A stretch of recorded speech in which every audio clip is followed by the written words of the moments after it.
ఈ రోజున ప్రతి ఒక్కరికి కూడా మందిరానికి వెళ్తున్నామంటే నేను ఖచ్చితంగా పరలోక రాజ్యాన్ని స్వతంత్రించుకుంటా అనే ఒక ఆలోచన ఉంటుంది. కానీ పరలోక రాజ్యం చేరటం అంత సులువైంది ఏమీ కాదు. ఎందుకంటే బైబిల్ గ్రంథం సెలవిస్తూ ఉంది, దేవుని రాజ్యానికి వెళ్ళాలంటే అది ఎలాంటిదంటే ఇరుకు మార్గం అని బైబిల్లో ఉంది. విశాలమైన మార్గమేమో పాతాళానికి నరకానికి దారి అన్నమాట. విశాలమైన మార్గంలో ఎందరో ప్రవేశిస్తారు, కానీ ఇరుకు మార్గంలో కొందరే ప్రవేశిస్తారు.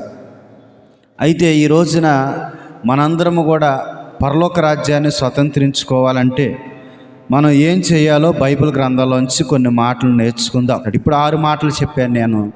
6 మనం పాటిస్తున్నామో లేదో ఒకసారి పరిశీలన చేసుకోండి. వీటిలో ఏది తప్పిపోయావో దాన్ని తిరిగి సంపాదించుకోగలిగితే పరలోకాన్ని స్వతంత్రించుకుంటాం. 1, దీనత్వం కలిగి ఉండాలంట.